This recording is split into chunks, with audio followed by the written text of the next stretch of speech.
15 different chords in one song, and still it sounds good. If you're asking yourself how that's possible, then you're not alone. But Radiohead band members Jonny Greenwood and Thom Yorke and jazz drummer Tom Skinner did exactly this.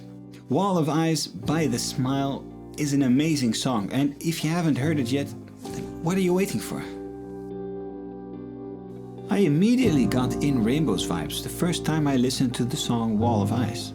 Thom Yorke's voice is as beautiful as ever. And the syncopated acoustic guitar and sparse percussions take you right into the song's moody world. So what about these 15 chords? And how do they all make sense? Even though it might sound like complex music theory jargon, the techniques used in Wall of Eyes are actually quite simple and super effective. Some of the techniques that you can find in this song are pivot chords, chromatic mediant chords, chromatic major and minor relationships, and repetitive chord motifs. It sounds like a mouthful, but actually a lot of this is done with normal chords. Just look at the verse chords. Except for the C/G, everything sounds quite normal. But still the verse has 9 different chords, which is arguably a lot more than most popular songs. So how do they do this? Well, you can divide the verse into 2 sections of 4 chords. The first part is centered around C minor. And the second part is centered around C major. Both sections are connected with this part. You can see this F major chord as a gateway to the second part of the verse. Normally in C minor, this should have been an F minor chord, but they used an F major instead, which is a borrowed chord from C Dorian. And they bounce back and forth a bit to make this chord sound more natural. In musical terms, this F major chord is called a pivot chord. Using pivot chords is a smooth way to modulate to a different key. A pivot chord is a chord that the new and old key have in common. In our case, the F major is both part of C Dorian and C major. The chorus reminds me of what attracted me to the music of Radiohead in the first place. I was late with discovering their music.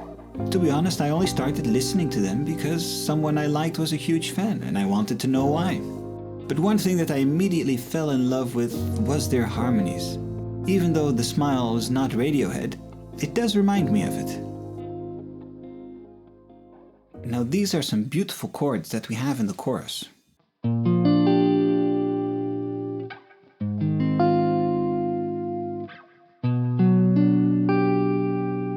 It's like a chord motif. You can find the same type of chords and movement in 2 other places in the song.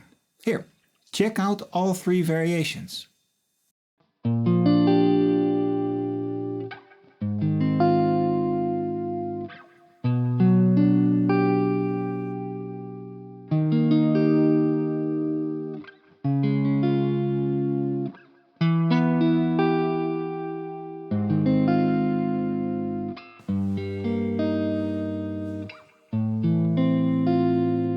The chords use an easy technique that you can hear a lot in, for example, cinematic music.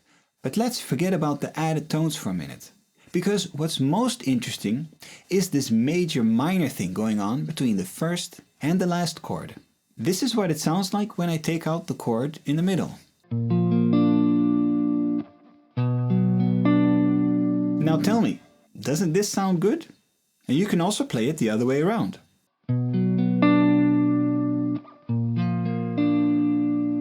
These chords have one note in common, which is the third. In one chord, it forms a major third, while in the other it is the minor third. The original chords have an added sixth to them. And when you play these, you can hear that the exact same thing is happening. In the B flat, it is a major sixth, and in the B minor, the same tone is a minor sixth. You can use this trick in your music, Just remember, the lower chord needs to be a major and the chord half a step up needs to be a minor chord. Another interesting thing is that this song is in 5/4, but I personally prefer to count it in 10, because the chords change with every 10 beats. It feels a bit more natural and I find it easier to navigate.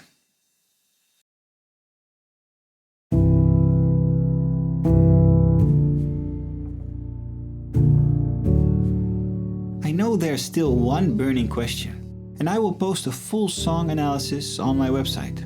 But before I go, I'll ask you this. In what key do you think Wall of Ice is? To kick it off, here are my 2 cents. The whole song gravitates around the tones C and G. These notes are the most prominent throughout the piece, and other tones create dissonance around them.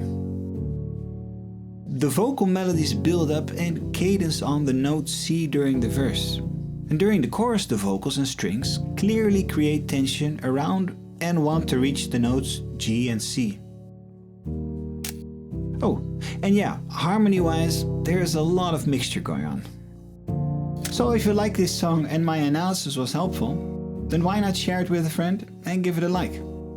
I'll see you in the future with more inspiring music. Stay creative, and for now, see you next time.